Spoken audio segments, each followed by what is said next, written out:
तो screen share on कर रहा हूँ मैं, और डे वन है हमारा। नोटबुक वगैरह नहीं हो तो ले लो और लेकर के बैठ जाओ। स्क्रीन शेयर ऑन कर रहा हूँ। देखो, डे वन में सबसे पहले हमको सीखना है कि ई कॉमर्स क्या होता है, बिल्कुल बेसिक। ठीक है। यहाँ पे लिखा हुआ है डे वन ऑफ 15। ठीक है, क्योंकि पहले 15 डेज की हुआ करती थी हमारी क्लासेस, बट अभी उसको 17 कर दिया गया है। बट आप समझ जाना कि हाँ, ठीक है, क्या कहना चाहता हूँ। अब सारे लोग स्क्रीन पे फोकस करना। स्क्रीन विजिबल है, सबको दिख रही है? Yes sir. हाँ, ठीक है। हाँ सर। अब सारे के सारे जितने भी लोग हैं, ध्यान रखिए, ये क्लास जो है रिकॉर्ड भी हो रही है, ठीक है। तो वो अपने कोर्स वगैरह में कभी मैं इन फ्यूचर डालना चाहूँ तो मैं डालूंगा। तो अपने अपने माइक वगैरह ऑफ करके रखना, शोर वगैरह ना है क्लास में, ठीक है। जो भी डाउट्स वगैरह होंगे कब पूछने हैं, क्लास जैसे ही एंड हो जाएगी, कहीं पे भी आपके डाउट्स को नोट डाउन कर लेना और मेरे को बताना, सर मेरे को ये डाउट था, मैं आपको वो सारा का सारा बहुत अच्छे से समझाऊंगा। हमारा डाउट सेशन होता है 15 मिनट्स का, उसमें आपके सारे डाउट्स क्लियर करे जाएंगे। अगर 15 मिनट्स में क्लियर नहीं हो पाए, आधे घंटे लगेंगे, आधे घंटे दिए जाएंगे आपको, ठीक है, कोई दिक्कत नहीं है। अब क्लास स्टार्ट करते हैं। डे वन है हमारा, ई कॉमर्स क्या होता है। ठीक है, तो सबसे पहले समझो कि ई कॉमर्स का मतलब क्या है। ई कॉमर्स दो शब्द से बना है, पहला है इलेक्ट्रॉनिक, दूसरा है कॉमर्स। कॉमर्स मतलब बिजनेस, इलेक्ट्रॉनिक्स मतलब आप समझिए गैजेट्स वगैरह। तो जो भी बिजनेस बाय एंड सेल हम करते हैं अपने फोन के थ्रू, अपने लैपटॉप के थ्रू, ठीक है, इंस्टाग्राम यूज करके या amazon के थ्रू, जो भी करते हैं अपने फोन का इस्तेमाल करके करते हैं ना, तो वो हमारा ई कॉमर्स होता है। ठीक है। सिर्फ कॉमर्स का मतलब क्या होता है, सिर्फ कॉमर्स मतलब बिजनेस। ठीक है, ये हमारा है ई कॉमर्स। अब एक नई चीज आ चुकी है मार्केट में, क्विक कॉमर्स। क्विक कॉमर्स क्या होता है? क्विक कॉमर्स होता है कि 15 मिनट वाली डिलीवरी, स्विगी हो गया, जेप्टो हो गया, ब्लिंकिट हो गया, ये चीजें। बट हम वो चीजें नहीं सीख रहे हैं यहाँ पे हम सीख रहे हैं e commerce. Meesho, Flipkart, amazon, Myntra, Shopsy, ये सारी चीजें होती है ई कॉमर्स। ठीक है।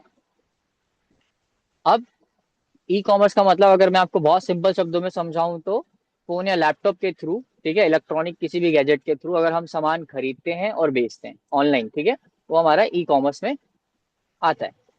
अब ई कॉमर्स के आसपास एग्जाम्पल, स्विगी जोमेटो भी, बट इसको क्विक कॉमर्स कहते हैं, बट है ये भी ई कॉमर्स ही।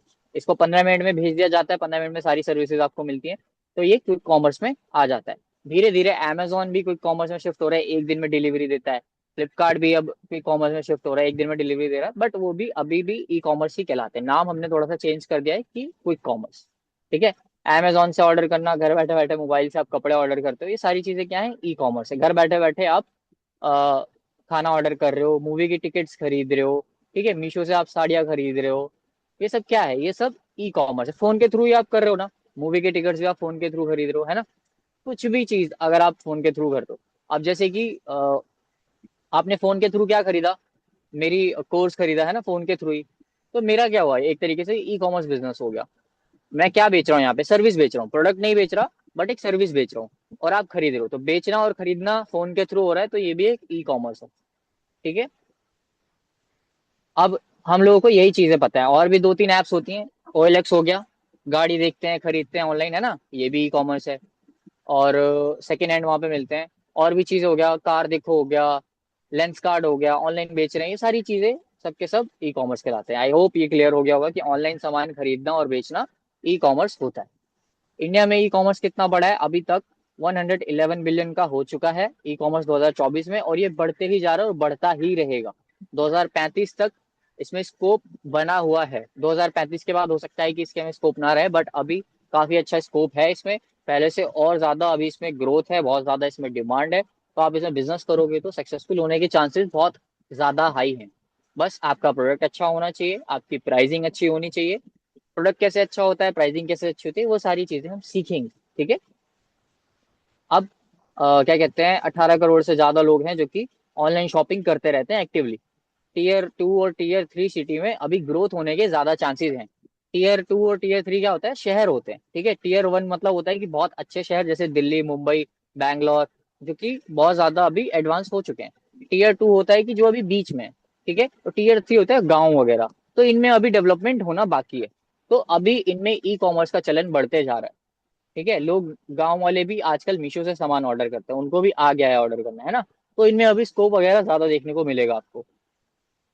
उसके बाद मीशो से ई कॉमर्स का सबसे खास बात यह है कि मीशो से आप जीरो से आप स्टार्ट कर सकते हो, है ना। इसीलिए मैं स्टार्टिंग में सबसे पहले किससे स्टार्ट करूंगा, मीशो से। ठीक है, जितने भी बिगिनर्स हैं उनको, अगर बहुत ही ज्यादा उनको लगता है कि यार पता नहीं मैं कर पाऊंगा नहीं कर पाऊंगा, ठीक है, तो आप मीशो से स्टार्ट करके देखो, क्योंकि मीशो पे कमीशन आपको देने नहीं है, कुछ पे नहीं करना।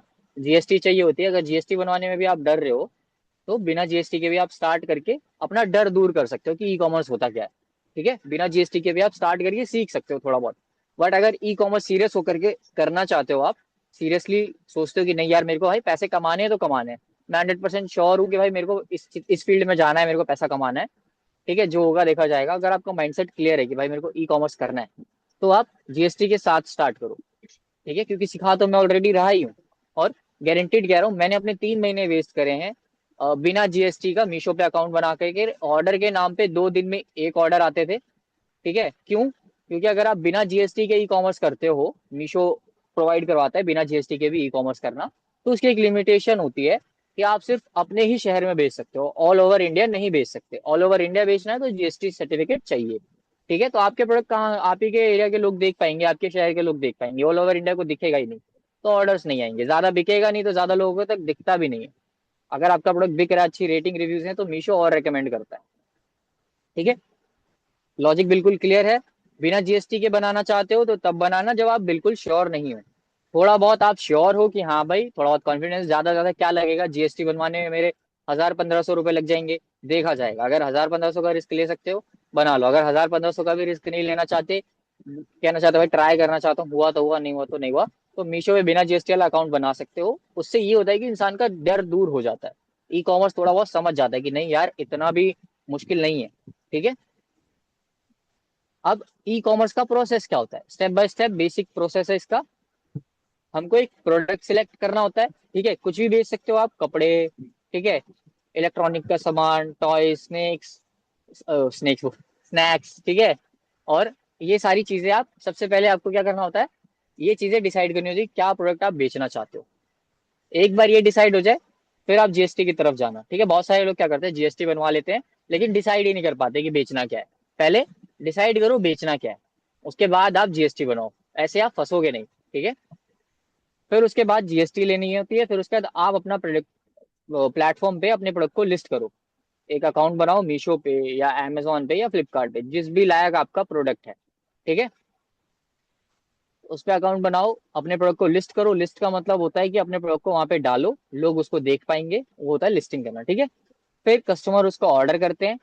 ठीक है, कोई भी पूरा ऑल ओवर इंडिया में से वो ऑर्डर कर सकता है। आपकी जो दुकान है वो 24 घंटे और सातों दिन खुली रहती है, चाहे बारिश हो रही हो, चाहे आंधी चल रही हो, चाहे तूफान आ रहा हो, आपकी दुकान खुली है। आप सो रहे हो तो भी आपको ऑर्डर्स आ रहे होंगे, आप वेकेशन पे गए हो घूमने तो भी आपको ऑर्डर्स आ रहे होंगे। वहीं अगर आप कहीं ऑफलाइन दुकान डाल के बैठोगे, आप छुट्टी पे गए, तो आपको दुकान का शटर गिराना पड़ेगा या एक लड़का रखना पड़ेगा जो कि सामान को दिखाएगा, तब ऑर्डर्स आएंगे, है ना। तो यहाँ पे ऐसा नहीं होता, एक बार प्रोडक्ट लिस्ट करो और वो हमेशा के लिए लिस्ट ही रहेगा, चाहे आप सो रहे हो चाहे आप खा रहे हो, आपको ऑर्डर्स आते रहेंगे, कस्टमर्स प्रोडक्ट को देखते रहेंगे। तो ये फायदा होता है ई कॉमर्स का, ठीक है, ऑनलाइन बेचने का। उसके बाद कस्टमर जब ऑर्डर करता है तो आपको क्या करना है, सिंपल उसको पैक करके कुरियर वाले को दे देना है। कुरियर वाले को कैसे देते हैं, बहुत सारे लोगों को ये बेसिक क्लियर नहीं होता कि भाई जब आप अकाउंट बना रहे होते हो और आप जो एड्रेस डालते हो अकाउंट बनाते वक्त मीशो पे कि भाई मेरा एड्रेस ये है बिजनेस का, तो उस बिजनेस एड्रेस पे कुरियर वाला आ जाता है सामान लेने। ठीक है, कि सर 2 ऑर्डर्स आए हैं आप पे, आपने पैक कर दिया हो तो लाइए मुझे दे दीजिए। फिर आप जैसे उसको दे दोगे, वो उसको स्कैन करता है और लेके चला जाता है, और वो अपने जाकर के जो नियरेस्ट उनका एक हब होता है वहां पे जाके जमा करवाता है। फिर वहां से वो ट्रांसपोर्ट होकर के दूसरे शहरों में जाता है, प्रोडक्ट जहां पे उनको जाना होता है वहां पे। ठीक है, ऐसे करके वो चीजें डिलीवर होती है। ये नहीं होता है कि जो कुरियर बॉय आपके पास से आया पिक करने, वही ले जाकर के वहां पे डिलीवर करेगा दूसरे शहर में, है ना, ऐसा नहीं होता। ठीक है, उसके बाद जैसे ही आपका जो प्रोडक्ट है वो कस्टमर को डिलीवर हो जाएगा, कस्टमर के पास 7 दिन का समय होता है आपके प्रोडक्ट को रिटर्न करने का। ठीक है, अगर वो 7 दिन में आपके प्रोडक्ट को रिटर्न नहीं करता है, वो एक्सेप्ट कर लेता है कि चलो भाई माल बढ़िया है, पहन लिया, सब खत्म, तो 7 दिन के बाद 8वें दिन पे आपके अकाउंट में पैसे आ जाएंगे। किसी का माइक ऑन है, उसके माइक से शोर आ रहा है, प्लीज बंद कर लो यार। पहले ही बताया था क्लास रिकॉर्ड हो रही है।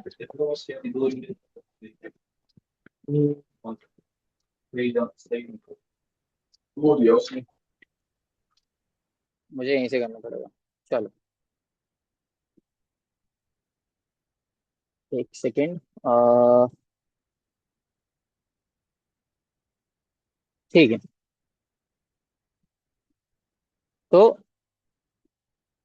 अब जैसे कि एक रियल एग्जांपल है ये, कि भाई रमेश है, यूपी के एक छोटे से शहर में रहता है, कपड़े कपड़े का ठेला लगाता था पहले, ठीक है। रोज 8 घंटे बैठ के 300 से 400 रुपए वो बंदा कमाता था, ठीक है।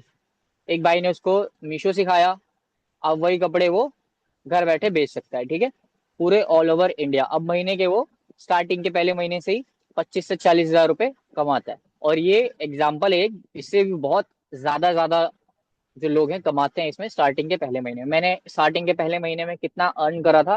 मैंने स्टार्टिंग के पहले महीने में अर्न करा था, ऑनेस्टली बताऊं तो 16 हजार रुपए। बहुत ज्यादा नहीं कमाए थे, बट 16 हजार रुपए मैंने ऑनलाइन बनाए थे, ठीक है।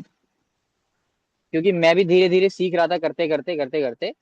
और धीरे धीरे मैंने सीखा कि प्रॉफिट कैसे बढ़ाते हैं। ये नहीं कि अकाउंट खोलते एकदम बाढ़ आ जाती है पैसों की, कि 1 लाख रुपए कमा लिए अगले महीने ही। ऐसा नहीं होता। बहुत सारे लोग 16 हजार कमाते, बहुत सारे लोग 30 हजार कमाते, बहुत सारे लोग 50 हजार कमाते। डिपेंड करता है प्रोडक्ट के पोटेंशियल पे। आपका प्रोडक्ट क्या है, उसमें कितना पोटेंशियल है, किस प्राइस में आप ला रहे हो, किस प्राइस में आप दे रहे हो, उसके ऊपर का सारा गेम है, ठीक है। चलो, हाँ, अब देखिए, यहाँ पे मैं आपको जो है 3 प्लेटफॉर्म जो है सिखाऊंगा। मीशो हो गया, फ्लिपकार्ट हो गया, और amazon, ठीक है। तो मीशो जो है बिगिनर्स के लिए बेस्ट होता है। जीरो कमीशन आता है, आसान सेटअप होता है, आराम से उसमें आप अकाउंट बना सकते हो, उसको समझना बहुत आसान होता है। एक बार आप मीशो समझ लोगे, फिर आप धीरे धीरे फ्लिपकार्ट भी समझ पाओगे, फिर आप धीरे धीरे amazon भी समझ पाओगे। अगर मैं डायरेक्ट आपको उठा के amazon पे बैठा दूं, तो आप बोलोगे भाई ई कॉमर्स बहुत ज्यादा ही मुश्किल है, ठीक है। इसीलिए स्टेप बाय स्टेप सीखेंगे तो आपको आसान लगेगा। मीशो बिल्कुल आसान लगेगा, उससे थोड़ा सा टफ जो होता है फ्लिपकार्ट होता है, उससे थोड़ा सा टफ जो होता है अमेजोन होता है, ठीक है। धीरे धीरे सीखोगे तो कुछ मुश्किल नहीं लगेगा, ठीक है। मैं कोई सीख के नहीं बैठा, मतलब कि भाई मैं बहुत बचपन से तो सीख के आया नहीं। मैंने भी स्टेप बाय स्टेप सारी चीजें सीखी। मैंने भी मीशो से सीखा, फिर फ्लिपकार्ट से सीखा, फिर अमेजोन पे सीखा, है ना। मेरी भी एक छोटी सी ऑफलाइन स्टोर थी जिसको कि मैं ऑनलाइन लेकर के गया, ऑर्डर्स वगैरह आए, है ना। तो ऐसे फ्लिपकार्ट किस चीज के लिए बेस्ट होता है? फ्लिपकार्ट बेस्ट होता है, इंडिया का सबसे बड़ा प्लेटफॉर्म जो है वो मीशो नहीं है, बता दो आप लोगों को, वो फ्लिपकार्ट है। वो अमेजोन भी नहीं है। इंडिया का सबसे बड़ा, ठीक है, इंडिया का सबसे बड़ा प्लेटफॉर्म फ्लिपकार्ट है। सबसे ज्यादा कस्टमर्स आपको फ्लिपकार्ट पे देखने को मिलते हैं, बट ऑर्डर इजीली नहीं आते। क्यों इजीली नहीं आते? फ्लिपकार्ट के जो कस्टमर्स है वो थोड़े से समझदार है, मीशो के जो कस्टमर्स है वो थोड़े से समझदार नहीं। वो है टीयर 2 टीयर 3 सिटी के, है ना। तो वो लोग खर्चा अंधाधुन करते हैं, ऑर्डर्स वगैरह करते हैं, बट सस्ते प्रोडक्ट्स, ठीक है। जो गरीब होते हैं ना, वो क्या होते हैं, गरीब बोलना बुरा है बट ठीक है, जो होते हैं ना गरीब लोग, वो बड़े खुले दिल के होते हैं। कहीं जाना है शादी वादी में, कपड़े खरीदते हैं। मेहमान के बच्चे आए हैं, कपड़े खरीदते हैं, गिफ्ट खरीदते हैं, ये खरीदते हैं। अमीर होते हैं थोड़े से कंजूस, जो मिडिल क्लास वाले होते हैं, जो फ्लिपकार्ट वाले होते हैं, वो होते हैं थोड़े से कंजूस, ठीक है। वो बहुत सोच समझ के खरीदते हैं। और जो अमेजोन वाले होते हैं वो होती है मोटी पार्टी। अगर आप कोई ब्रांड हो या ब्रांड बनाना चाहते हो तो अमेजोन पे सेल करो, अगर आपके प्रोडक्ट में बहुत ज्यादा दम है तो। वो अमेजोन पे जो होते हैं वो समझ लो बहुत ज्यादा सोच के अपने लिए जो सोचते हैं, ये मेरा बच्चा है इसके लिए ये करना है, अपने लिए मेरे को एक लैपटॉप लेना है, अपने लिए मेरे को एक कंप्यूटर लेना है, अपने बच्चे के लिए एक बहुत बढ़िया टॉय लेना है, अपने बच्चे के लिए एक बहुत अच्छा ये लेना है, अपनी गर्लफ्रेंड के लिए एक ड्रेस लेनी है बहुत बढ़िया। वैसे लोग अमेजोन पे होते हैं। फ्लिपकार्ट पे ज्यादातर क्या चलता है? फ्लिपकार्ट पे ज्यादातर फैशन और इलेक्ट्रॉनिक्स वाले सामान ज्यादा चलते हैं, ठीक है। अमेजोन पे क्या चलता है? अमेजोन पे आप कुछ भी यूनिक प्रोडक्ट बेच सकते हो। अमेजोन पे किचन आइटम्स भी चलती हैं, अमेजोन पे इलेक्ट्रॉनिक सामान भी चलता है, ठीक है। अमेजोन पे तो ऑलमोस्ट मान के चलो हर चीज चल जाती है अमेजोन पे। बट यही है कि एड्स वगैरह रन करने पड़ते हैं, इजीली नहीं बिकता है। सबसे इजीली ऑर्डर्स आते हैं मीशो पे, उससे थोड़ा सा मुश्किल होता है थोड़ा सा फ्लिपकार्ट पे ऑर्डर लाना, उससे भी थोड़ा सा मुश्किल होता है अमेजोन पे ऑर्डर लाना, ठीक है। तो बिगिनर्स को एक बार पैसों का स्वाद आ जाए कि हाँ भाई कैसे पैसे कमाए जाते हैं, इसलिए सबसे पहले मीशो से स्टार्ट करना चाहिए, ठीक है। अब कुछ वर्ड्स जो हमने सीखे यहाँ पे, सेलर्स, बायर्स और कस्टमर्स, ठीक है। सेलर्स होता है बेचने वाला, बायर्स या कस्टमर्स कह लो जो सामान खरीदते हैं आपसे, ठीक है। लिस्टिंग मतलब होता है प्रोडक्ट को लिस्ट करना किसी प्लेटफॉर्म पे, कि भाई मैंने इस प्रोडक्ट को यहाँ पे चढ़ा दिया, एक तरीके से, है ना, लिस्ट कर दिया। उसके बाद ऑर्डर्स होता है, जब कोई सामान बंदा ऑर्डर करता है वो। कमीशन होता है, मीशो 0% कमीशन लेता है। फ्लिपकार्ट क्लोजिंग फी लेता है। ठीक है, अमेजोन भी क्लोजिंग फी लेता है 15 रुपए के आसपास। ठीक है, तो ये होते हैं कमीशन। कमीशन आप लोगों को मालूम ही होगा। उसके बाद रिटर्न। रिटर्न होता है, कस्टमर के पास 10 दिन का रिटर्न का टाइम होता है। अगर वो नहीं रिटर्न करवाता तो आपको आपके पैसे मिल जाएंगे। हमने इस लाइन में रिटर्न वर्ड सुना। रिटर्न का मतलब होता है सामान कस्टमर वापसी करवा देता है। ठीक है। कैटलॉग मतलब, कैटलॉग का मतलब होता है आपका कोई प्रोडक्ट, ठीक है, या आपके कोई प्रोडक्ट का पूरा वेरिएशन। सपोज मेरे पास ये टी शर्ट है, ये मेरा प्रोडक्ट है। इस टी शर्ट में मैं इसको सिर्फ सिंगल प्रोडक्ट को भी मैं कैटलॉग बोल सकता हूँ, या मेरे पास इसमें 4 कलर है तो मैं इन सबको एक कैटलॉग बोल सकता हूँ। ठीक है, तो ये होते हैं कैटलॉग। उसके बाद शिपिंग। शिपिंग होता है डिलीवर करवाना। उसके बाद मार्केट प्लेसेस जैसे अमेजोन, मीशो, फ्लिपकार्ट, ये सारी चीजें हैं हमारी market places. Profit margin. Profit का मतलब तो हर कोई जानते होगा। ठीक है, प्रॉफिट मार्जिन होता है कि जैसे अगर आप 200 का सामान लेकर के आ रहे हो, 400 का बेच रहे हो, ठीक है, तो प्रॉफिट मार्जिन कितना हुआ, 200 का। बट क्या यही प्रॉफिट होता है, नहीं। इसके अंदर होता है नेट प्रॉफिट, कि खर्चे वगैरह सब कुछ काट के नेट, मतलब खर्चे वगैरह काटने के बाद आपके हाथ में कितने बचे, वो होता है हमारा नेट प्रॉफिट। ये हमारा होता है प्रॉफिट मार्जिन। ठीक है, कुछ वर्ड्स होते हैं जिनका मतलब भी साथ साथ सीखेंगे तो ज्यादा बेटर रहेगा। कहीं मैं वर्ड्स बोल दूं और आपको उसका मीनिंग ही ना पता हो तो आप सोच बैठ जाओ कि यार लिस्टिंग बोल दिया भाई ने, कैटलॉग बोल दिया, क्या होता है ना। तो इसलिए बिल्कुल बेसिक आज क्लास है, तो बेसिक से आप लोगों को सिखा रहा हूं। ठीक है,